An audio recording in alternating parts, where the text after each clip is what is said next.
marathon in all 50 states. He set his goal when he started running at the age of 5 and reached it as he crossed the finish line in Des Moines, Iowa. The accomplishment, once confirmed, will land this pint-sized marathon man in the Guinness Book of World Records. 11 years old. 11. Look, oh, there was a great little picture of him when he was really little there. That is amazing. All 50 states. Wow. I hope he gets some kind of distance running scholarship. Otherwise, Yeah, I hope he keeps going too. yeah, just keep running. What a great sport to get into and keep up. Yeah. Mark. I can't even drive 13 miles. I think I'll be okay.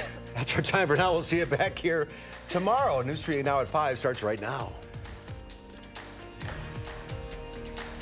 And right now at 5, the fate of a man facing trial for killing a Janesville woman in 2017 is now in the hands of a jury. We will have the latest from Rock County. And how a UW student group is doing its part to make the campus a more inclusive place for everyone.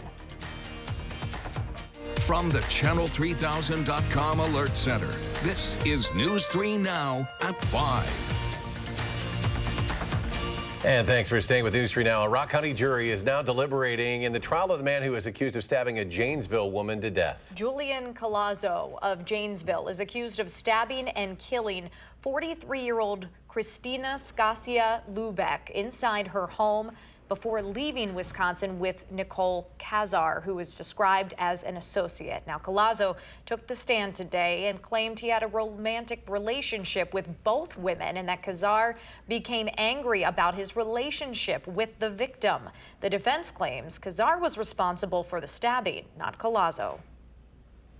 Ladies and gentlemen, Nicole Kazar was a possessive and jealous young woman. She had the motive. And there's no getting around it. The other thing we have to prove is that he intended to do so. Here's the proof. 1, 2, 3, 4, 5, 6, 7, 8, 9, 10, 11, 12, 13, 14, 15, 16, 17, 18, 19, 20, 21, 22, 23, 24, 25, 26, 27, 28, 29, 30, 31, 32, 33. Ladies and gentlemen, if that's not proof of intent to kill, I don't know what is. Our Rock County reporter Adam Duxter will have more on this story. He has been following it for the last few days. That's coming up tonight on News 3 Now at 6. A Missouri cattle farmer has now been charged with first-degree murder in the deaths of 2 missing brothers from Wisconsin. Court documents say 25-year-old Garland Nelson fatally shot Nick and Justin Diemel of Shawano County after they had driven to his business to collect a $250,000 check. They say Nelson then burned their bodies. He is charged with 2 counts of first-degree murder in their deaths. Their father reported them missing back on July 21st. A Mcfarland homeowner is looking to see if there's any structural damage to his home after a car drove into it this morning. Emergency crews responded around 11:15 a.m. in the 5400 block of North Pass Street. That homeowner says the driver was alert following the crash, and this isn't the first time this has happened. She told me that same thing happened the last time, that the gas pedal stuck and the car just sped into the house. Because 3 weeks ago, the same thing happened and she hit my truck. Dave Green, who you just heard from there, has lived in that house for 36 years. Let's get a look at your first alert weather. A little nicer out there today, but things are at least starting to see a little bit of rain coming in, right, Gary, in some parts? Yeah, the clouds are here in the Madison area, and the rain is not too far away. In fact, you look at visible cloud track. We had sunshine for much of the day, but now those thicker clouds are moving in from the west. And on Doppler tracking, you can see those light rain showers pushing in from the west. So expect them off and on through the evening hours. Most of those should be over with after midnight. Temperatures right now are still in the 50s from Madison eastward, where the showers are moving in. Those temperatures have dropped off into the lower 40s, like in Viroqua, and upper 30s by the time you get to Decorah, Iowa. The showers should end shortly after midnight. Look for temperatures to drop into the middle 30s by morning as skies clear out. Tomorrow will be a partly sunny day, but it will be cooler with a high temperature of 45. That's your News 3 Now First Alert forecast. All right, Gary, thank you. A semi-driver faces OWI charges after a crash that leaked thousands of pounds of milk in Rock County. That crash happened about 2:45 this morning in the 8800 block of East State Highway 67 in Clinton Township. Deputies say a semi and trailer tipped. The 49-year-old driver, Mark Noble of Walworth, was trapped inside. Deputies say they observed signs of impairment. They say Noble later admitted to drinking. He was arrested on suspicion of his fourth OWI. Noble was hauling about 50,000 pounds of milk, over half of which spilled during that crash. Madison police are still trying to figure out how a gun ended up on school grounds and in the hands of a 5-year-old. Officers say the child found the handgun in the grass outside Leopold Elementary School on Post Road. A school employee happened to be in the area for a meeting and immediately took control of that firearm, and luckily it was not loaded. The kindergarten student did phenomenal with respect to immediately turning it over to our staff member. It was a bilingual resource specialist. She did a phenomenal job making sure that the kids stayed there at school so we could support them, get mom there to the school. This is not the first time a gun has been found on that school's property. In March of 2018, a parent and child were walking to school and found a loaded, stolen gun outside of the building. A group of students is raising concerns about inclusion at the University of Wisconsin-Madison. Weeks after the UW removed a promotional video featuring no students of color, the Student Inclusion Council is releasing its own video. Madeline O'Neill live on campus with what they hope to accomplish here. Maddie? Eric and Danica, I've been keeping track. The video posted last night on Twitter is getting more and more views, so far up to nearly 10,000. Now, the video starts by saying, "Home is where we aren't."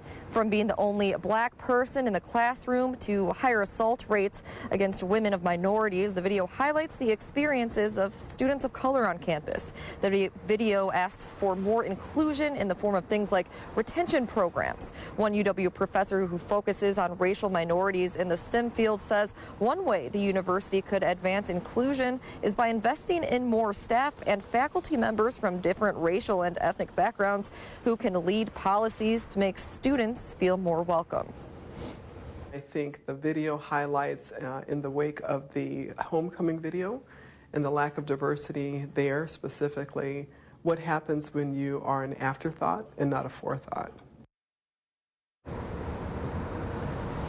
The university isn't giving us a response today, but several administrators are responding to the video on social media, including the Deputy Vice Chancellor for Diversity and Inclusion, who writes, "It's clear we have much more work to do." Now, the video comes from a new group called the Student Inclusion Council. We have the full video linked on our website, and coming up at 6, we'll hear from those behind the video and what they're hoping this video changes. Madeline O'Neill live on campus. Madeline, thank you. Public Health Madison and Dane County confirms that they have found a bat with rabies. Officials say that bat was found on the sidewalk in the 1300 block of Forester Drive Saturday. That's on the UW campus. As a precaution, the bat was collected and tested for rabies, and that came back positive. Anyone who thinks they may have had contact with that bat is asked to call the non-emergency police and fire dispatch line. That number on your screen there, 255-2345. And you'll want to ask for animal services. Affordable housing, as many of us know, is difficult to find all over Dane County. But a new complex targeted specifically toward veterans is on its way to Madison. Rose Schmidt shares how this project stands out nationwide. Rose? So it's set to be the largest housing and service development for veterans and their families in the country. The developer will be entering the demolition phase later this year on the Valor on Washington complex headed to East Washington Avenue. It will be a mix of affordable and market rate housing for families, with veterans getting preference in all 59 units. Dry Hooch, a local non-profit for veterans, is also moving its space into the bottom floor of Valor, creating a one-stop shop where veterans can get the services they need and talk to others who understand their situation. I believe in the Dry Hooch. I've been with the Hooch for a very long time. It was very successful for me, and I want other vets to know that it can be successful for them too. That's Tim. He's a peer support counselor for Dry Hooch, but he says he understands the struggle to find veteran housing all too well. Just 5 years ago, he says he was homeless, had a low credit score, and Dry Hooch helped him find a place to live. That's why he says Valor can actually make a difference for veterans, especially those with children, who can hopefully start moving into the building in 2021. Construction is set to start this spring. All right, Rose Schmidt reporting for us. Thank you so much, Rose. In more local news, Madison Mayor Satya Rhodes-Conway is encouraging residents to help avoid making leaf tea. That's what's created when leaves are left in the curb and gutter. Rainwater then dissolves phosphorus off the leaves and goes into the stormwater system, which then flows into our local waterways. It's that phosphorus that causes the toxic algae blooms in our lakes. At a news conference, Rhodes-Conway and other city leaders encourage homeowners to do their part by raking leaves into piles away from the gutters to prevent that leaf tea. More than 50% of the annual amount of phosphorus in urban stormwater can come from leaves in the street. 50%, folks. That's a pretty significant contribution to the phosphorus that's going into our lakes. And if every person raked leaves before every rainstorm, we could reduce phosphorus in our lakes by 50%. City also doing its part by increasing street sweeping hours by 25% per week. So over 500 tons of additional material, including leaves, have been removed from the street this year. College graduates in this country face more than $1 trillion in debt. Companies are starting to step up and cover some of that tuition for their employees. That's the case at Chipotle. But eligible employees must work at least 120 days and a minimum of 15 hours a week. They can only apply at certain schools as well. That does not include UW-Madison. Starbucks and Disney offer upfront tuition payments, while companies like AT&T, Home Depot, and UPS offer reimbursements down the line. Experts say the company you or your teen is working for could eventually follow the lead. So we are seeing an increase in mid-size and smaller companies offering tuition reimbursement. It's certainly harder for them than the Starbucks, of the world. But with the job market the way that it is and such a low unemployment rate, companies are really having to be creative on packages that they can offer to employees to retain them, to attract them, and to retain them moving forward. Experts say companies are offering this to retain talented workers and cash in on the tax benefit. Tuition reimbursement is tax deductive up to $5,250. Aaron Rodgers, no surprise here, the NFC Offensive Player of the Week after the Packers' 42-24 win over the Raiders Sunday. In that game, Rodgers, 25-31, 429 yards, 5 touchdowns passing. He also ran for 1. He finished that game with a perfect passer rating. First time it's happened in Packers history. Green Bay will head to Kansas City Sunday night. The Chiefs star quarterback Patrick Mahomes, by the way, he did practice today. He's got a knee injury, but his head coach Andy Reid hasn't quite ruled him out for Sunday just yet. Despite an injury-shortened season, Christian Yelich is the National League's top offensive player. Yelich was awarded the National League's Hank Aaron Award recipient. He is that for the second straight season. Yelich led the league in batting average and on-base percentage. He also led the majors in slugging and finished 4th in the National League for home runs. Los Angeles slugger Mike Trout, who also missed a portion of the season with an injury, won the American League's Hank Aaron Award. Speaking of baseball, the Chicago Cubs have a new manager to replace the legendary Joe Madden. And the name may sound very familiar. Sources say the Cubs will hire former catcher David Ross as their new manager. The 42-year-old has been working in the Cubs front office and as an analyst since he retired. Ross spent his last 2 seasons with the Cubs. His last season, 2016, well, that was the year the Cubs won the World Series. Madden recently agreed to manage the Angels. And there's more to come on News 3 Now at 5. Up next, Vice President Mike Pence in Wisconsin today. We'll hear what he's saying about the president's trade policies as they apply to state exports. And coming up tonight at 6, how students are taking part in a nationwide effort to appreciate water. That's coming up at 6. And minor positive movement for the markets in midweek trading. The Dow adds 46, the Nasdaq up 15.5, and the S&P adds 8.5. And we'll be right back after a short break.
Vice President Mike Pence heading back to Washington after visiting Wisconsin this afternoon. Pence canceled his morning trip to Marinette but arrived in Pleasant Prairie this afternoon. There he gave a speech at Uline, that is, a shipping and packaging materials distributor owned by Republican mega donors. Now, the goal of the vice president's visit was to rally support from President Trump's plan, that is, to replace NAFTA with a new trade agreement with Mexico and Canada, Wisconsin's two biggest export markets. The truth is the USMCA would preserve Uline's duty-free access to Canada and Mexico, and it would simplify the export process, saving this company time and money that can be used to create jobs and grow this business right here in Wisconsin. Vice President Pence says the new agreement would create at least 175,000 American jobs. The unemployment rate in the Badger State has hit record lows since President Trump took office, sitting right now at 3.2%. A new poll shows Wisconsin voters are narrowly divided over whether impeachment hearings should be held regarding President Trump. The Marquette Law School poll released today comes after the president's public call for China to investigate claims against rival Joe Biden. Democrats launched impeachment proceedings to probe his similar request of Ukraine. The poll showed support for holding impeachment hearings rose to 46%, with 49% against. Only 44% support impeaching and removing the president from office, with 51% against. Now, just 6 months ago, the Marquette poll showed just 29% support for holding impeachment hearings. Speaking of impeachment, just in this afternoon, a federal judge is giving the State Department 30 days, just 30 days, to release Ukraine-related records as House Democrats continue with their inquiry into the president's dealing with that country. Today, testimony from a Pentagon witness was delayed after House Republicans stormed the room where the closed-door impeachment proceedings are being held. Democrats accused Republican House members of witness intimidation. We did all we could to get the witness out to make sure that the witness was protected and not affected by these tactics. We came today to express our strong outrage at what's happening in that secret room. The standoff follows dramatic testimony on Tuesday from the top U.S. diplomat in Ukraine, Bill Taylor. A deal has been reached to stop the bloodshed in northern Syria. President Trump announced Turkey has agreed to a permanent ceasefire in Syria. The U.S. imposed economic sanctions on Turkey after Turkish troops invaded northern Syria to battle the Kurds. The president had pulled back American forces from northern Syria just prior to that incursion. We were supposed to be there for 30 days. That was almost 10 years ago. Let someone else fight over this long, blood-stained sand.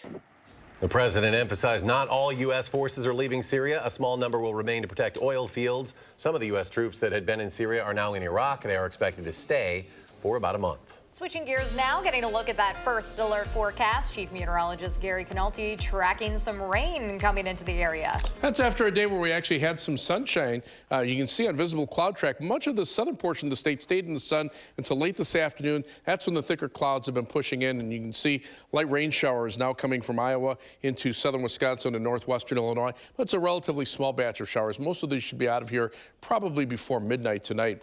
Otherwise, the live view from the WISC Skycam showing mostly cloudy skies. The Edgewater Skycam in downtown Madison looking toward the southeast. A little bit of clearing to the far north and east of Madison, but for the most part, skies are cloudy now. High temperature today, 54 degrees. That's still a couple of degrees below the average high of 56. Low temperature 39, 2 degrees above normal. And right now we're at 53 degrees. Skies are mostly cloudy. Winds pretty light out of the north-northwest at 3 miles per hour compared to the last couple of windy days. That's a bit of a relief. Humidity at 41%.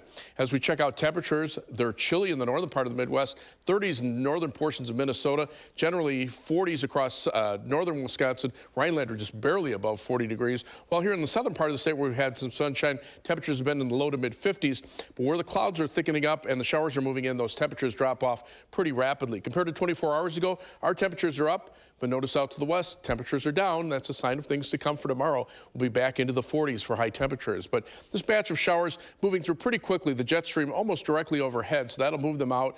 And then after that, the cooler air starts to filter back in from the Dakotas and through the northwestern portion of the country. In fact, that'll be the trend over the next couple of weeks. So we'll see these periodic shots of colder air with maybe a brief warm up out ahead of them, and then we get socked down again with the colder weather. You can see this front trying to work northward as a warm front, really staying south of the Wisconsin-Illinois state line, and then the cooler air starting to wrap around an area of low pressure in Iowa. Notice just to our south, it's 70 in Springfield, Illinois, while just north of the warm front, Chicago's at 57, but on the other side of that low pressure system, where winds are out of the north and northwest, temperatures are in the 30s and 40s through the Dakotas. And as you look at future track, while these showers will move out pretty quickly and skies will clear out overnight, the general wind trend is from the northwest. That'll keep temperatures below normal for the next couple of days, with highs only in the mid-40s for tomorrow, and probably upper 40s for Friday, even though we'll have a fair amount of sunshine. The next weather system staying to the south. This might clip us from late Saturday night into Sunday morning with a slight chance of a shower, but you can see the bulk of the rain will probably stay to our south. So our forecast for tonight calls for cloudy skies, some showers this evening, and then skies will start turning partly cloudy overnight. That will drop the low temperature to 34 degrees. For tomorrow, look for a partly sunny day, but it will be on the cool side. High temperature back down to 45. On future track, most of the showers will be this evening. By midnight, they'll be gone, and by tomorrow morning, skies will turn partly cloudy with low temperatures in the middle 30s. Tomorrow, partly sunny skies, high temperatures only in the middle 40s, then down to the upper 20s by early on Friday morning before high temperatures get back up into the middle to upper 40s on Friday afternoon. As we check out the rainfall amounts, they'll be pretty light, probably less than 1/10 of an inch most areas, maybe a little heavier amounts down toward the Illinois state line. 7 to 10 day forecast, you see those temperatures on the chilly side, especially the middle part of next week. Highs only in the upper 30s to lower 40s. Some rain and snow shower chances from Monday through Wednesday, and then Halloween Thursday should be dry, but temperatures will be on the cool side for the trick-or-treaters. Highs in the mid-40s for the end of next week. As we take a look at first alert traffic, this is the view on I-3990 down in Rock County, right at Highway 14. Traffic moving pretty steadily there. However, while we're seeing some delays on the eastbound Beltline in the usual spots, down to the south, it's a different story. We're seeing some delays on I-3990 north of Janesville, feeding into that construction zone there. So on the Beltline, it's a 25-minute commute eastbound from University Avenue to the interstate and 20 minutes back in the westbound direction. That normal 27, 28-minute trip from the Beltline to Janesville, almost an hour right now. 20 minutes out to Sauk City on US 12 and 19 minutes out to Sun Prairie from downtown on East Washington Avenue and US 151. That's your News 3 Now First Alert traffic. All right, Gary, thanks. Coming up, nothing like a little reading to pass the time on a flight. Next, how local airport officials are getting people to read before they board. It's just ahead.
The Dane County Regional Airport is helping flyers start their own journeys before they even board a plane. The airport cut the ribbon on a new literacy sharing experience today, teaming up with the Dane County Library Service to provide a short story kiosk. The hope is that it will provide some entertainment for those waiting for their flight. This will be the first airport in the United States to have a kiosk like this to offer these types of short stories. So once again, the Dane County Regional Airport is kind of at the front of the line as far as passenger experience.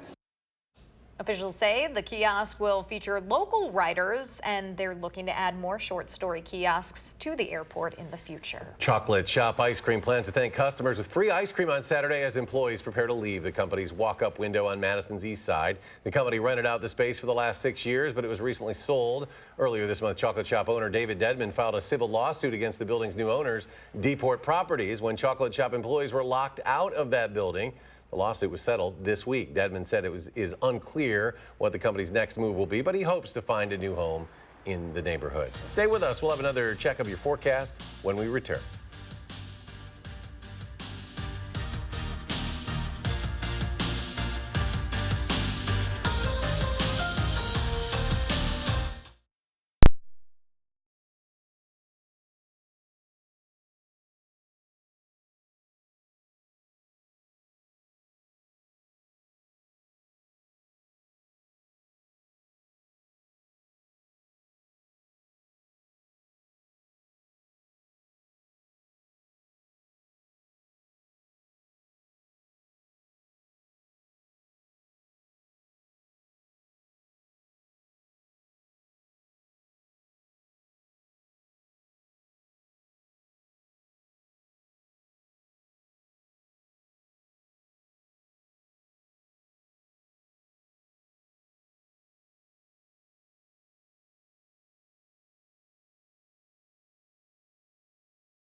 The rain close yet? It is, but some of it's having a hard time reaching the ground. You can see the light showers coming in over the Madison area, but I was just out in the backyard and we weren't having any rain reaching the ground yet. And that's because while temperatures are in the upper 40s and lower 50s, Look at the dew point temperatures, around 30. So they are very dry near the ground. Some of that rain might be evaporating before it hits the ground. But after the showers clear out for tonight, look for dry weather for the next 3 days. Slight chance for a shower Saturday night into Sunday morning, and then rain and snow in the middle of next week with a cool day for Halloween. Seems like that happens every year. All right, we're back in 30 minutes. CBS Evening News is next.